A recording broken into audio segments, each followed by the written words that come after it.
Amen. On peut encourager notre roi ce soir, les amis. Amen. Merci l'équipe de louange aussi. Merci de nous avoir conduits dans ces moments. C'était top. Alors, rebonsoir à tout le monde. Je suis super content que ça soit la rentrée. Je sais qu'on n'est pas tous contents des fois que c'est la rentrée pour les cours et tout ça, mais en tout cas, la jeunesse, je suis hyper content, hyper chaud. J'ai le feu pour la rentrée. Je ne sais pas si vous avez le feu, mais moi, oui. Et dans tous les cas, vous allez repartir avec le feu si vous ne l'avez pas. Amen. Je veux vraiment remercier le Seigneur pour ces moments. Je veux vraiment dire merci au Seigneur. Merci parce qu'il permet d'avoir une nouvelle rentrée. Merci parce qu'il nous a conduits, Seigneur. Et je vais le demander, Seigneur, qu'il nous conduise pendant ces moments, Seigneur Jésus. Qu'il puisse, Seigneur, prendre toute la place pendant ces moments, Seigneur Père. Vraiment prendre toute la place, Seigneur Jésus. Oh là là, voilà, rentrée de Providence Jeunesse. Comment j'aime ce nom, Providence Jeunesse. Pour ceux qui ne le savent pas, l'Église a affermi son identité et on est passé d'une Église à vivre à Providence, une Église à vivre. Et par la même occasion, la jeunesse est passée de LLS, Learn, Live, Share, à son nouveau nom, à son identité avec l'Église, Providence Jeunesse. Amen. Providence. Waouh. Providence. Moi, c'est un mot qui me parle. C'est un mot vraiment qui vient me toucher. Quand Christophe m'a annoncé le nom Providence, ça a tout de suite matché. Ça m'a tout de suite fait écho. Déjà, ça a fait écho avec mon histoire. Je vais venir plus tard sur mon histoire, vous allez voir. Et j'aimerais vous lire, pour cela, les définitions de Providence, parce que je pense vraiment, je le crois de tout mon cœur, que ce nom a été inspiré de Dieu. Vous voyez la définition. Action par laquelle Dieu conduit les événements et les créatures vers la fin qu'il leur a assignée. Dieu, en tant que coordonnateur de toutes choses, personne ou événement qui arrive à point nommé pour sauver une situation ou qui en constitue un secours exceptionnel. J'ai envie de dire amen à la définition. Juste la définition. Vraiment, je trouve que c'est une belle définition de notre Dieu. Une belle définition de ce Dieu qui conduit toutes choses, de ce Dieu qui vient à notre secours lorsque nous avons besoin. Amen. Parce que je crois vraiment que c'est la définition de Dieu. En tout cas, c'est une des définitions de Dieu. Dieu qui conduit toutes choses. Et ça me fait penser à quelque chose, moi, cette définition-là de Dieu. Ça me fait penser à un potier. Je l'imagine un peu comme un potier. Je ne sais pas, vous avez déjà vu un potier faire un vase. Le potier, ce qu'il fait, c'est qu'il va dans la terre, il met les mains dans la terre, il creuse, il cherche son argile, il sort l'argile, il le pose sur son tour. Une fois sur le tour, il commence à faire tourner, il façonne le pot, l'argile, jusqu'à obtenir un vase. Et je crois vraiment que Dieu est ce Dieu qui veut nous façonner. Et Dieu est ce Dieu qui veut nous conduire. Dieu est ce Dieu qui veut faire de nous un vase. Dieu est ce Dieu qui vient nous chercher dans la terre, qui vient nous chercher là où nous étions pour en sortir l'argile. De cette argile, il le façonne pour en faire un vase. Et c'est le titre de mon message ce matin, de l'argile au vase. Providence de l'argile au vase.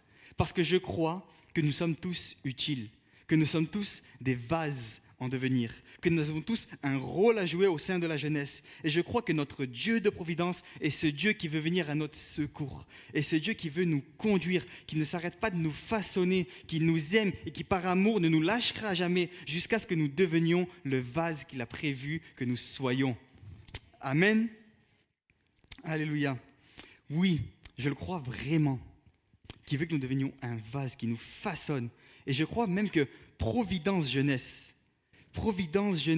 c'est le lieu où on va passer de l'argile au vase. C'est le lieu où Dieu, le potier, va nous travailler. C'est le lieu où Dieu, le divin potier, va nous façonner tous les aspects de notre vie. C'est l'endroit, le moment où Dieu va venir à notre secours, où il va être notre providence. C'est l'endroit où les gens vont passer de la mort à la vie, de perdu à sauvé. C'est l'endroit où on va être restauré. C'est l'endroit où on va être façonné. C'est l'endroit où Dieu va nous bénir. Providence Jeunesse, c'est vraiment le lieu où on va passer de l'argile au vase. Et j'aimerais pour cela lire un texte avec vous qui me parle justement de la comparaison entre Dieu et le potier. On est dans le livre de Jérémie, chapitre 18, et on va lire les versets 1 à 6. La parole qui fut adressée à Jérémie de la part de l'Éternel en ces mots. « Lève-toi et descends dans la maison du potier. Là, je te ferai entendre mes paroles. » Je descendis dans la maison du potier, et voici, il travaillait sur un tour. Le vase qu'il faisait ne réussit pas. Comme il arrive à l'argile dans la main du potier, il en refit un autre vase tel qu'il trouva bon de le faire. Et la parole de l'Éternel me fut adressée en ces mots. Ne puis-je pas agir envers vous comme ce potier, maison d'Israël, dit l'Éternel. Voici comment l'argile est dans la main du potier, ainsi vous êtes dans ma main, maison d'Israël. Amen. Dans ce texte, Dieu parle à Jérémie et il veut lui montrer ce qu'il désire faire, le projet qu'il a, ce qu'il veut faire avec Israël à ce moment-là. Et il lui demande quelque chose, c'est de se lever et de descendre dans la maison du potier. Et là, il va lui faire entendre ses paroles. Il va lui montrer quelque chose d'important. C'est que Dieu désire façonner Israël. Et ce que je vois à ce moment-là, c'est que Dieu s'identifie, se compare au potier. Il s'identifie comme un potier. Il prend comme ce rôle, comme s'il était un potier qui pouvait nous façonner, qui pouvait façonner la maison d'Israël. Et je crois que encore aujourd'hui, Dieu nous parle au travers de ce texte. Parce que je sais quelque chose, c'est que le potier, on l'a vu en introduction, pour pouvoir avoir son argile, il n'est pas allé à Cultura acheter l'argile. À ce moment-là, il n'y a pas Cultura. Mais il a fait quelque chose, il avait besoin d'aller dans la terre, de creuser jusqu'à trouver l'argile pour le sortir. Et je suis persuadé, je le sais, je le crois, je l'ai vécu, c'est que Dieu fait la même chose avec nous. Et c'est la première pensée que je veux développer avec vous, c'est qu'il est venu nous chercher. Amen. Il est venu nous chercher comme le potier vient chercher son argile. Il est venu le chercher, l'argile dans la terre, et Dieu est venu nous chercher alors que nous étions perdus. Je l'ai vécu personnellement. J'étais ce qu'on appelle dans la boue du péché. C'est-à-dire, j'étais loin de Dieu. J'étais prisonnier de mon péché, prisonnier de mes chaînes, dans les ténèbres, comme on dit. En tout cas, loin de Dieu, sali par le péché. Mais Dieu, lui, n'a pas eu peur de venir me chercher dans la boue du péché. Il n'a pas eu peur, entre guillemets, si vous me permettez l'expression, de se salir les mains. C'est-à-dire de venir me chercher alors que j'étais pécheur, alors que j'éprouvais aucun amour pour lui, alors que je ne méritais rien du tout, alors que j'étais perdu, loin, sans espoir. Il a fait quelque chose. Il est venu vers moi. Il est venu vers moi pour me chercher. Il est venu vers moi pour me sauver. Je vous le témoigne, je vous l'ai vécu. Tous ceux qui l'ont connu, qui le connaissent, pouvons vous le dire. Dieu est venu nous chercher. Et la Bible le déclare. Luc, chapitre 9, verset 10. Car le Fils de l'homme est venu chercher et sauver ceux qui étaient perdus. Amen. C'est pour ça qu'il a envoyé son Fils. C'est pour venir nous chercher de la boue du péché. C'est pour venir nous sortir de l'on étions.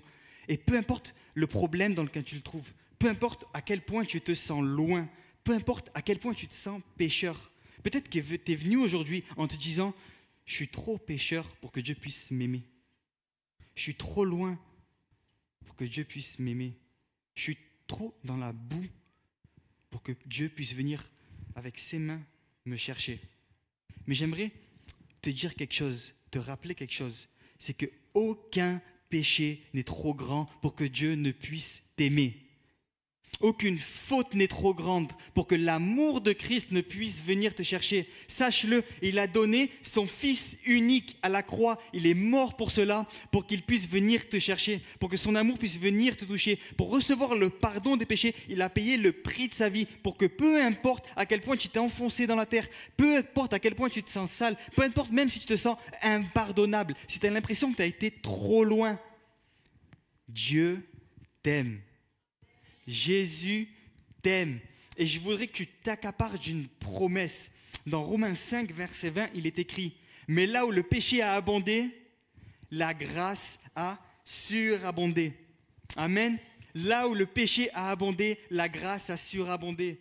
Peu importe à quel point tu as péché, peu importe à quel point tu te sens sale, peut-être que tu dis, moi, j'ai cumulé trop de péchés, ça fait trop longtemps que je vis loin de Dieu, ça fait longtemps que j'agis mal, ça fait longtemps que je ne fais pas les bonnes choses, ça fait longtemps que je fais du mal, je suis trop loin, mon péché, il abonde, mon péché, il est trop haut. Laisse-moi te dire quelque chose, si ton péché est trop haut, la grâce surabonde, la grâce efface tes péchés. Si tu reconnais Jésus, si tu reconnais ton état de pécheur, peu importe à quel point tu es enfoncé dans l'état de pécheur, peu importe à quel point tu te sens sale, tant que tu le reconnais, tu reconnais que Jésus est mort à la croix pour toi, que c'est lui ton sauveur, que c'est lui qui peut pardonner tes péchés, sa grâce te pardonne, sa grâce te libère, sa grâce t'affranchit, son amour vient habiter en toi. Amen. J'aimerais vraiment encourager quelqu'un qui peut-être même est retombé, parce que ça arrive de retomber. Ça arrive dans notre marche, dans notre course, de retomber. Mais je veux te dire, même si tu es retombé dans le péché, sa grâce surabonde encore. Sa grâce est encore effective. Amen. Oui. Donc il est venu nous chercher dans la terre. Il est venu nous chercher pour en sortir l'argile. Et c'est mon deuxième point. Il en sort l'argile. C'est le texte qui me le dit. Voici comme l'argile est dans la main du potier, de la terre à l'argile. Dieu, à ce moment-là, il est en train de montrer qu'Israël est comme de l'argile. Il identifie Israël à l'argile. Et par la même occasion, pour nous aujourd'hui, il nous rappelle quelque chose. C'est qu'on n'est que de l'argile. C'est-à-dire que sans Dieu, je suis rien. Sans Dieu, je ne peux rien faire. C'est lui le potier, c'est pas moi. Si je suis là ce soir aujourd'hui, c'est parce que c'est lui qui l'a voulu, c'est parce que c'est lui qui me façonne. Moi, je suis que de l'argile. Ça m'appelle à rester humble, à garder mon humilité, à me dire, Seigneur, si je peux faire quelque chose, c'est grâce à toi. Si je peux accomplir des choses, c'est en comptant sur ta grâce. Amen. Que de l'argile. Vous avez déjà vu un bloc d'argile? Je vais vous en montrer un. Et j'en ai un. Bon, la vérité, je n'ai pas été dans la terre le chercher.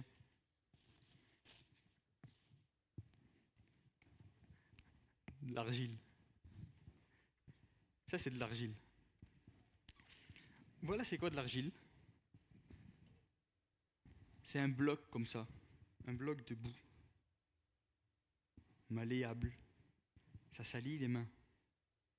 Vous le voyez? Ça me rappelle aussi, quand j'ai les mains sales, que Dieu est venu me chercher, alors que je ne méritais rien, que j'étais encore sale. Mais en soi, l'argile, vu comme ça ne peut rien devenir.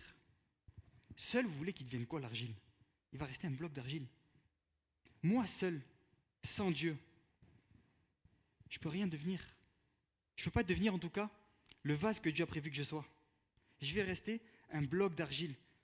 C'est pas beau. Qui trouve ça beau? Je comprends l'art abstrait des fois, c'est un peu bizarre, mais moi je trouve pas ça beau perso. Mais ce que je sais, c'est que l'argile offre une infinité de possibilités. Il y a une infinité de créations possibles avec l'argile. Ça veut dire que s'il m'identifie à l'argile, s'il m'identifie à ça qui paraît pas beau, il y a une infinité de possibilités avec moi. Dieu est un Dieu créatif. Vous avez juste à regarder la création, regardez autour de vous, contemplez sa création, vous allez comprendre. Dieu est un Dieu créatif. Et s'il y a une infinité de possibilités, il y a une infinité de possibilités avec toi. Et je veux t'encourager ce soir. Si tu te vois comme de l'argile ce soir, si tu as l'impression que tu peux servir à rien, que tu n'es pas utile, que tu te regardes face au miroir et tu dis « je ne peux rien faire ». J'ai bien compris, je suis que de l'argile. Et j'ai l'impression que je vais rester que de l'argile. J'ai bien compris que j'arrive à rien, qu'à chaque fois que je t'entreprends quelque chose, ça ne marche pas, ça ne le fait pas. Mais j'ai envie de te dire, là où tu ne vois que de l'argile, Dieu voit un vase. Là où tu ne vois que de l'argile, Dieu voit un vase. C'est pour t'encourager que je veux dire ça ce soir. Que là où tu ne vois que de l'argile, Dieu voit un vase. Ça veut dire quelque chose. C'est là, quand tu te lèves peut-être le matin, quand tu te regardes face au miroir et que tu dis « je suis incapable de faire quelque chose, je suis incapable de réussir quelque chose, tout ce que j'entreprends, je le rate ». Dieu voit la personne que tu peux devenir. Lorsque tu te dis dans ta tête, j'enchaîne les relations et j'y arrive pas. À chaque fois, je rate. Je suis pas fait pour ça. J'y arriverai pas. J'ai envie de te dire, là où tu vois quelqu'un qui se rate dans ses relations, là où tu vois un homme, une femme qui n'y arrive jamais, Dieu voit le mari, la femme que tu pourras devenir. Là où tu vois quelqu'un de timide, là où tu vois quelqu'un qui n'arrive pas à prendre la parole, qui bégaye peut-être en public, Dieu voit la personne que tu pourras devenir, le serviteur que tu pourras devenir, le témoin que tu pourras devenir, peut-être même le prédicateur que tu pourras devenir, la prédicatrice que tu pourras devenir. Là où tu vois de l'argile, Dieu voit un vase et que Dieu nous donne à avoir les yeux du potier. Que Dieu nous donne à voir ses yeux, que je puisse voir au travers de chacun de mes frères et sœurs, que l'on puisse voir au sein de la jeunesse avec les yeux de Dieu, les vases en devenir qui sont au milieu de nous. Amen. Que je puisse arrêter de voir l'argile de mon frère, que je puisse arrêter de voir les défauts de mon frère, les incapacités qu'il a, mais que je puisse voir, faire cette prière, Seigneur, donne-moi les yeux du potier, que je puisse voir les serviteurs, les servantes en devenir. Les hommes et les femmes que Dieu a prévu que vous soyez et que Dieu a prévu que je sois. Nous sommes des vases, tous utiles pour le Seigneur. Et on veut tous devenir un vase. Mais pour arriver au vase, on ne vient pas du jour au lendemain. Il y a besoin de faire quelque chose. Entre l'argile et le vase, il y a une étape. Et c'est ma troisième pensée de ce soir. C'est qu'il nous façonne. Il façonne l'argile. Le texte nous dit, le vase qu'il faisait ne réussit pas. Comme il arrive à l'argile dans la main du potier, il en refit un autre vase, tel qu'il trouva bon de le faire. C'est ce que fait le potier. Il prend son argile, il le met sur son tour, il fait tourner le tour, et il commence à le façonner. À le façonner pour devenir le vase qu'il doit devenir. Pour être façonné, il y a besoin de faire quelque chose. Je ne sais pas si vous le voyez, mais je peux le bouger. Je peux en faire ce que je veux. L'argile, il est malléable. Je pourrais vous le faire toucher. C'est humide. C'est humide, c'est malléable. Ça m'apprend quelque chose à moi. Pour que Dieu me façonne, je dois pouvoir être malléable. Dieu doit pouvoir me travailler.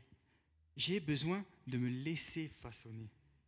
Je ne peux pas devenir le vase, je ne peux pas devenir l'homme que Dieu a prévu que je sois si au préalable, je ne me laisse pas façonner, je ne reste pas malléable. Et rester malléable, c'est quoi? J'ai envie de vous dire, c'est rester enseignable. C'est rester à l'écoute du Saint-Esprit, à l'écoute de Dieu. C'est pouvoir se poser devant le Seigneur et lui dire, Seigneur, je sais que je suis plein de défauts, Seigneur. Je sais que je suis peut-être plein d'incapacités. Je sais qu'il y a des choses à corriger en moi, Seigneur. Je sais qu'il y a des choses à changer, Seigneur. J'y arrive pas tout seul, mais Seigneur, je suis que de l'argile. Viens et façonne-moi. Viens et façonne-moi. Viens, change-moi. Viens travailler mon caractère s'il y en a besoin. Viens travailler tout ce qu'il faut travailler en moi, Seigneur. Façonne-moi comme tu le souhaites. Conduis-moi comme tu le souhaites. Dieu est un Dieu de providence. Dieu est un Dieu qui conduit les choses. Et pour nous conduire, il veut nous façonner. Et façonner, c'est rester malléable. Si j'avais ramené un tour et que je m'étais mis à le faire tourner sur le tour, à le travailler, on se serait rendu compte de quelque chose, c'est que l'argile serait devenue dure. Parce que l'argile, si on ne l'humidifie pas, si on n'y met pas de l'eau, il reste dur.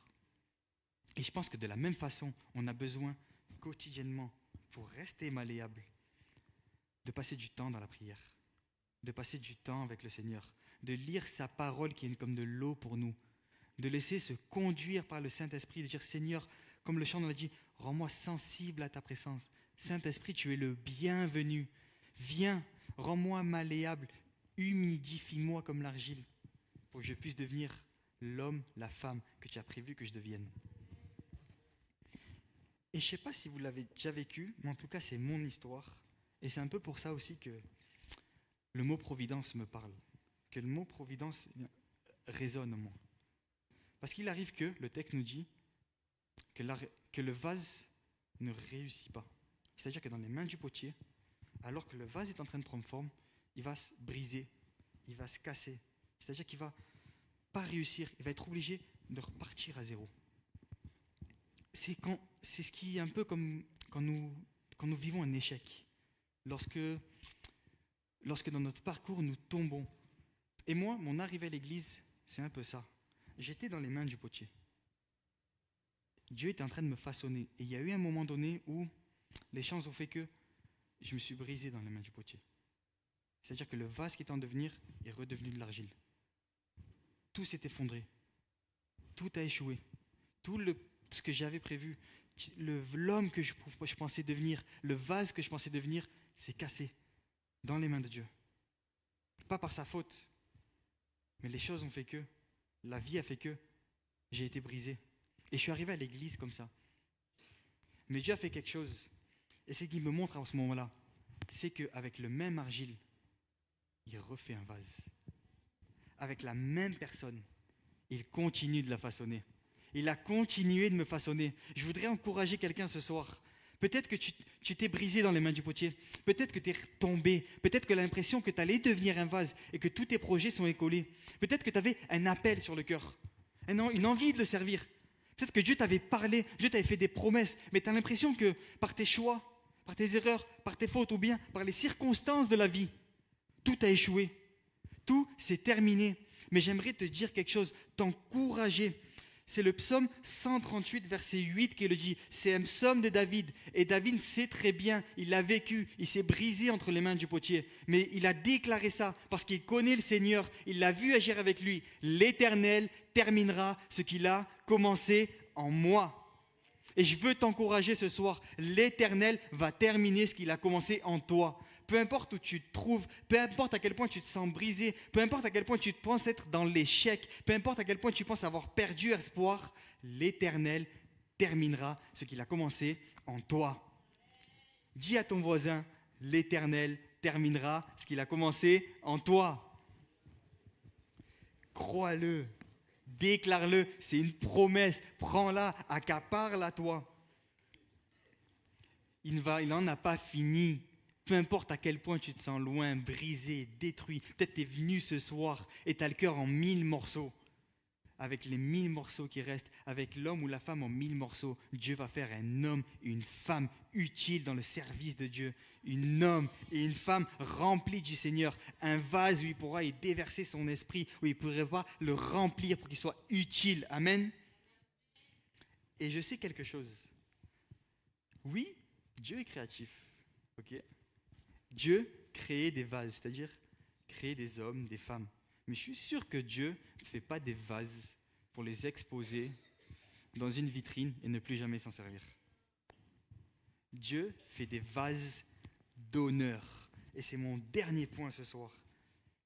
Il fait un vase d'honneur. C'est son but. C'est le but pour toi. S'il est venu te chercher, s'il est venu te pardonner de tes péchés, s'il a donné sa vie à la croix, c'est pour te pardonner, pour que tu sois sauvé. Et s'il te conduit, s'il est un Dieu de providence, c'est pour que tu deviennes un vase d'honneur entre les mains du Seigneur. Et je crois que Providence Jeunesse, ici, c'est le lieu où on va tous devenir un vase d'honneur. Amen. C'est le lieu où on va devenir utile. C'est le lieu où on va devenir l'homme que l'on doit devenir, la femme que l'on doit devenir. C'est le lieu où on va être réparé. C'est le lieu où on va être façonné. C'est le lieu où Dieu va nous changer, nous transformer. Il va continuer de nous travailler jusqu'à ce qu'il devienne le projet qu'il a prévu pour nous. Jusqu'à ce qu'on puisse vivre le projet qu'il a prévu. J'aimerais vous lire un texte. C'est dans 2 Timothée, chapitre 2, verset 20. Voilà ce que Paul, dans l'épître à Timothée, déclare. Dans une grande maison, il n'y a pas seulement des vases d'or et d'argent, mais il y en a aussi de bois et de terre. Les uns sont des vases d'honneur et les autres sont d'un usage vil. Dieu me montre quelque chose ici, c'est qu'il y a des vases d'honneur, des vases vils. Il y a plusieurs vases, des vases d'or, d'argent, de bois et de terre. Beaucoup de vases différents. Mais je crois que le but de Dieu, c'est de faire des vases d'honneur. Et je crois que Dieu n'arrêtera pas de nous travailler tant que nous ne serons pas des vases d'honneur. Et ma prière cette année, mon but cette année, la prière que je veux garder cette année, c'est « Seigneur, Je veux qu'à la jeunesse, chacun des jeunes puisse devenir un vase d'honneur. Je veux prier pour ça, je veux le faire, je veux tout donner pour ça, pour que Dieu puisse faire de vous des vases utiles. Je n'ai pas affiché le verset d'après, mais Dieu nous montre, Paul nous montre dans le verset d'après qu'un vase d'honneur, c'est un vase utile entre les mains du Seigneur. C'est ce que Dieu veut, que tu sois utile entre les mains du Seigneur. Et je vais te le dire ce soir, tu peux être utile. Tu es là ce soir et tu as ta place ici. Tout le monde a sa place ici. Tout le monde a sa place dans l'œuvre de Dieu. Tout le monde a sa place entre les mains du Seigneur. Pas tous à la même place. C'est-à-dire, pas tous au même service. Pas tous pour les mêmes fonctions. Dieu n'a pas tous le même projet pour nous. On nous le montre. Il y a des vases différents. Et on est tous des vases différents. Différents, mais utiles entre les mains de Dieu. Et je veux te le dire ce soir. Tu es utile. Même si tu ne le crois pas, même si alors que je suis en train de te parler d'utilité, de service, de vase, et que tu vois en toi que l'argile, Dieu voit le vase que tu vas devenir et Dieu voit l'utilité que tu as pour son service. Dieu voit l'utilité que tu peux avoir. Peut-être qu'aujourd'hui, tu vois quelqu'un qui a peut-être du mal à prier, qui a du mal à témoigner, mais Dieu voit en toi quelqu'un d'utile qui pourrait propager sa parole, témoigner, ramener des gens à Christ. Dieu voit la personne que tu peux devenir. Utile dans différents domaines. Et c'est bien en plus. À la jeunesse, on a plein de domaines pour servir. Dans l'église, on a plein de domaines pour servir. On a la buvette, on a le parking, on a l'accueil, on a le ménage, et vous avez la friperie et plein d'autres domaines. Si vous voulez nous voir, si vous avez envie de servir et devenir un vase d'honneur, venez nous voir après la réunion, on va vous donner de l'utilité. Amen. Des vases d'honneur. Moi, je suis content que Dieu m'appelle un vase d'honneur. Je suis content que Dieu me dise « tu es utile ». Je vais demander à l'équipe de louange de revenir, s'il vous plaît, parce que je vais rentrer dans ma conclusion. Dieu nous montre quelque chose ce soir, et je voudrais que vous reteniez ça ce soir. C'est que Dieu a un projet pour nous. Dieu a des ambitions pour nous. Mais on a besoin de faire quelque chose. Je vous l'ai montré, on l'a vu, Dieu nous l'a montré. L'argile seule, ça reste de l'argile. L'argile seule, ça ne devient pas un vase. Pour qu'il devienne un vase, il faut qu'il se laisse façonner. Façonner. Et on a tous besoin de se laisser façonner. On a tous besoin à un moment donné de notre vie de dire au Seigneur, viens, prends-moi tel que je suis. Je sais que je suis rempli de défauts. Je sais qu'il y a plein de domaines dans ma vie où j'ai besoin de changer. J'ai peut-être un caractère trop impulsif. Peut-être qu'il y a des fois où je ne prends pas assez de temps dans la prière. Peut-être qu'il y a des fois où je ne prends pas le temps d'écouter ta voix avant de prendre des décisions. Et comme tu l'as montré, je me brise dans tes mains. Je fais tout couler. Moi, il y a plein de fois où je me suis dit, j'ai fait tout couler. J'ai tout raté. Il y a eu une période où j'ai pris des décisions et j'ai peut-être pas pris les bonnes décisions. Et je me suis cassé dans les mains du Seigneur. J'avais l'impression d'avoir tout fait couler. J'avais l'impression que tout s'était terminé. Et peut-être que tu es dans ce cas ce soir. Peut-être que tu te dis, tu ne peux plus devenir un vase.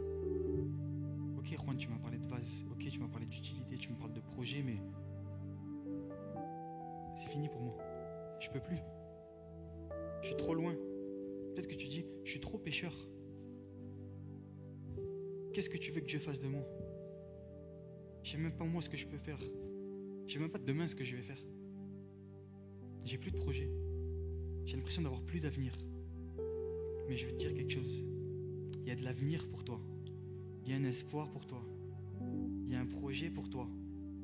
Il y a une chose à faire pour vivre ce projet. Et j'aimerais reprendre le début du texte qu'on a lu. C'est au verset 2. Lève-toi et descends dans la maison du potier. Là, je te ferai entendre mes paroles. Je pense qu'il y a un appel pour nous ce soir à descendre dans la maison du potier. Et je pense qu'on a tous besoin de descendre dans la maison du potier. Je vais demander chacun d'entre vous de fermer les yeux si vous le pouvez.